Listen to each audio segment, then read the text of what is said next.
Alrighty, here we go. It is a brand new Flyers Daily for the 26th of March, 2025. Flyers Daily, as always, presented by Ticketmaster. Make more memories live. Flyers wrap up what was a very rough road trip. 5-game road trip. I think over about 10 days. Flyers go 0-5 on the trip. And they go down last night against the Toronto Maple Leafs by a final score of 7-2. To expect a different result in that game may have been pretty optimistic. Considering the Flyers roster and considering the Leafs roster. But a 7-2 defeat, back-to-back games where they gave up 7 goals, 7 against Chicago on Saturday, 7-4 was the final of that one, 7-2. The final against Toronto, 3-2 overtime loss. 0-4-1 on the trip. 3-2 loss against Washington and a 2-0 loss against Tampa is the trip all said and done. And look, the remaining 9 games of the season, I don't expect much different from a result standpoint.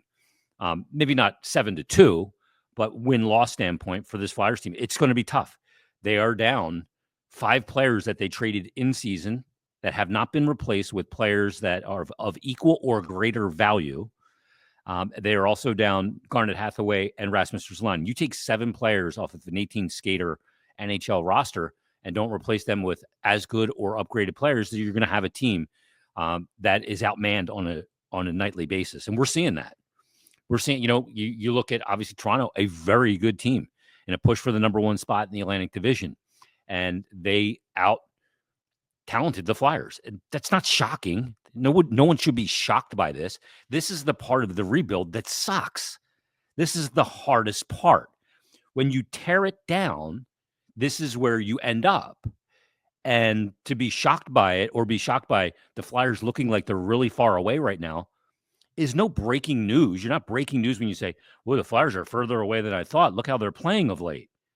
But again, that's not breaking news.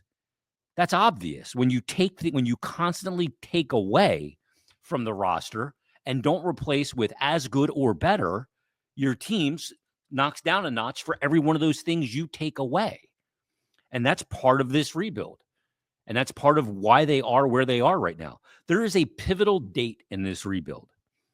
It's a very important date in this rebuild because this date led us to where we are now and why when we look back at this date, we should understand why the team is where they are now. So you go, Jason, okay, what's the date?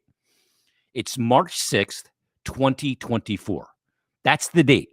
Now, why March 6th, 2024? That was the day, as the Flyers were in playoff position, they decided to make a trade when they sent Sean Walker to Colorado for the rights to Ryan Johansson and a first-round pick. That was when you didn't get anything back that was going to help you, and Johansson clearly was not going to be that, and the first-round pick isn't going to help you right away anyway. That was the signal that this is where this was headed. We heard it in year 1 when it was about, or year 2, last year, that it was about subtracting from the roster and then backfilling, not upgrading it, backfilling to fill it. And then you come into this season and you have the multitude of trades, whether it's Frost and Farabee or Lawton, whatever the trades were, all these trades and all these moves, and you don't get back as good, equal, or better players, that it was trending to this direction and it was pointing there from the organization. The fact that they're here should not be a shock to anyone when you watch where this team is. Because when you traded Sean Walker on March 6th of 2024, while in playoff position, you knew they were going to see this thing through at least this season and suffer. Mind you, players on that team are suffering, coaches are suffering, organizations are suffering. We're suffering as fans because we choose to consume this.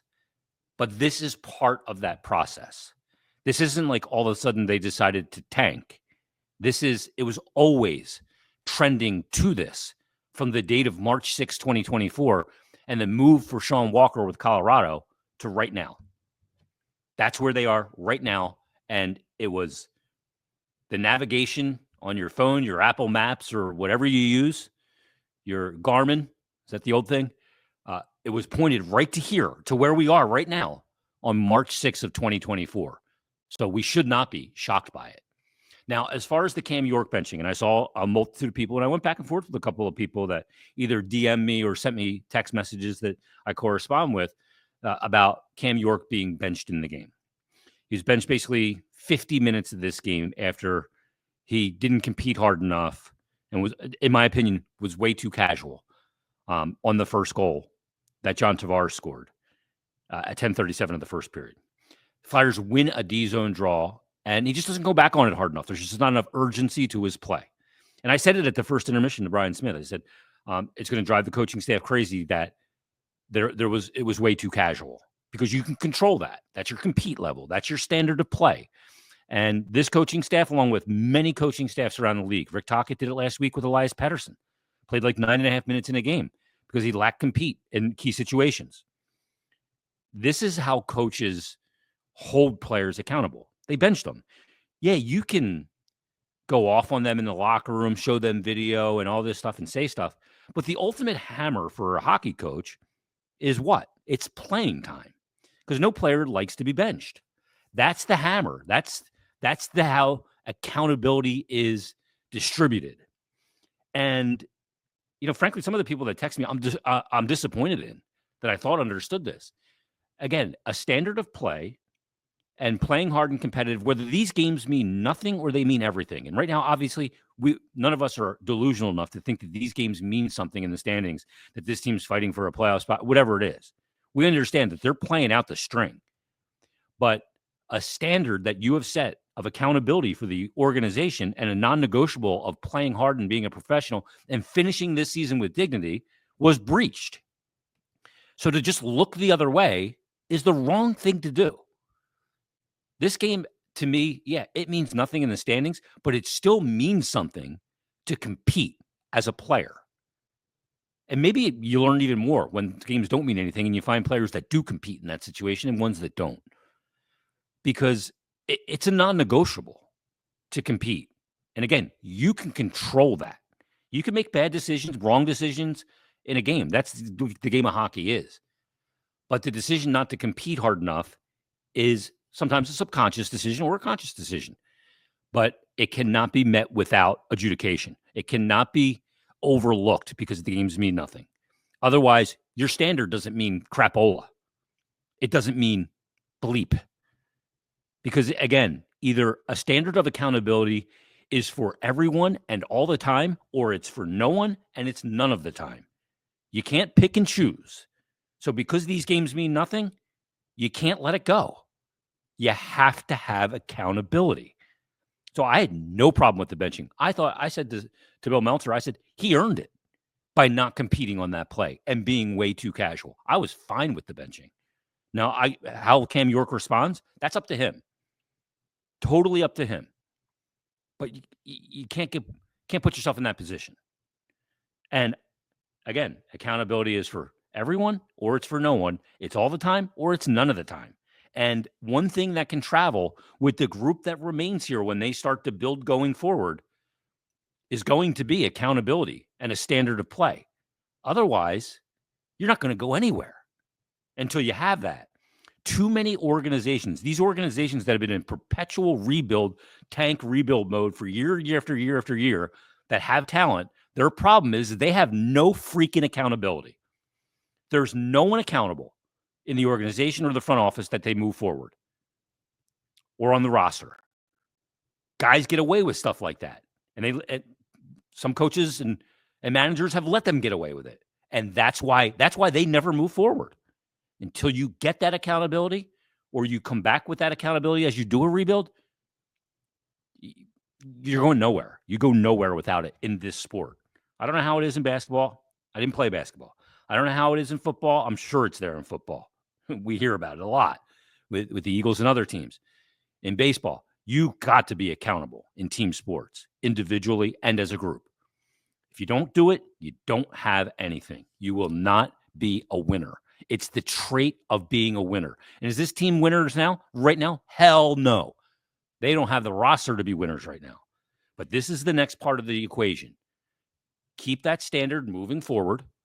Make sure that the players you sign and how you play is with the disposition of the players you acquire and trade for and draft, that they all have a high standard of compete and accountability, self-accountability. And you got to mold it as well. That's why it always matters. Now, one thing we're seeing with this Flyers team too, last thing I want to bring up, is how differently they are playing now compared to how they played earlier this season and certainly last year. The team is not attacking off the rush like they did last year, where they were second in the NHL and off the rush goal scoring, first in the NHL and off the rush transition offense scoring chances. And this year had a little bit of it in the beginning of the year. It wasn't as prevalent as last year. And obviously, since some of the trades this year, it's been a lot less prevalent. You see a lot more in the neutral zone in particular, D-to-D regroups moving backwards to eventually move forward, not just turnover, go the other way, boom, boom, boom. And that's because the personnel is different. They can't be a high transition offense with the personnel that they have lost this year and that they currently have to do it consistently. You're seeing many more goals that are either tip-ins, rebounds, driving the net, or off the forecheck that they're scoring. Not enough, but really noticeable in the game last night how much they moved backwards to try then again to move forward. Why is that not as productive? Because you're letting the other team get into their structure in the neutral zone to prevent you, deny you the blue line. And then when you get into the offensive zone, you're playing into their structure as well. Off the rush, it's frenetic and it's going the other way with speed and with a lot of decisions for the defending teams still to make to try and get into their structure and thwart any opportunity off the rush that you have. So you're seeing a lot of that with this Flyers team right now. Again, tough loss last night, 7-2. This part is hard. We're going to have to deal with it for the next 3 weeks as the season winds down, the final 9 games. But don't be surprised at where they are. March 6th of last year, a year and 2 or 3 weeks ago, this course was charted for us to be exactly where they are right now. Exactly where they are. Now, they got some help in the standings last night. I know a lot of people look at, obviously, the NHL standings and where the Flyers will be at, come lottery time and the odds they'll have to move up or whatever, or what draft position, how many they can move down or up or whatever. But, you look last night and the standings help them. First of all, the Canadians, at the time of taping, 4-1 going down right now in St. Louis. So they'll be looking to get back on the beam coming up Thursday in Philadelphia. But last night, some of the teams that were playing that were consequential, the Sabres won last night. They beat the Ottawa Senators 3-2. The Penguins, they lost last night. The Predators, though, they beat the Hurricanes 3-1. Those are some of the teams you're competing with here at the bottom of the standings to have a higher draft position or higher odds, if you will, in the draft lottery.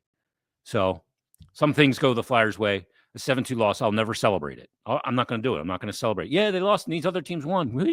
No, I'm not going to do it. I'm not a loser. I can't accept losing. Never going to cheer for losing. It's just not in my DNA. I don't begrudge anybody that does it. That's your decision. I don't do it. I feel icky if I did that. I'd feel tainted. But that's just me. And to each his own. And I'm fine with that. I understand disagreements and how things have played out through this part of the rebuild. But this part of the rebuild sucks. It sucks. The team was headed to this spot from March 6th of last year when they traded Sean Walker. And here we are. Now we have to sit in it until the offseason and things start getting added. And that's not going to take just one offseason for this team to go, boom, okay, we were at the bottom last year, now we're here. It's going to still take time to build up, to rebuild the team. Now's the part of the building. What's taken place so far has been the subtraction, and it's basically only been subtraction, which is why we shouldn't be shocked at what we see right now and the results that they're getting. Also of interest, Kolosov being recalled. I imagine Bjarnason's going to get assigned to the Phantoms. That's probably part of the reason. And maybe the performance of Fedotov puts Kolosov back in the mix to take another look at him before the season ends. I would tend to doubt that the Flyers go into the season next year with any combination of Ersson and Fedotov or Ersson and Kolosov, but we shall see. That'll all be to be determined. So we'll see how that plays out. All right, everybody, thanks for listening. Thanks for watching. We'll have another episode coming up tomorrow for Thursday. We'll preview Flyers Canadians, and we'll also have one Friday, probably Brian Smith on Friday. Be back in treatment on Thursday. Back to getting the full Monty, so I'll probably have to miss a couple of days, but we'll keep pushing. Everybody, thanks for listening. Thanks for watching. Hit the like button. Make sure you subscribe. Ring the bell so that way you get notified every time of new content here on the Flyers YouTube channel. And everybody on the regular podcast, on Apple Podcasts, iTunes, Stitcher, Spotify, make sure you subscribe as well. And leave us a 5-star rating and review. And we'll talk to you next time on a brand new Flyers Daily.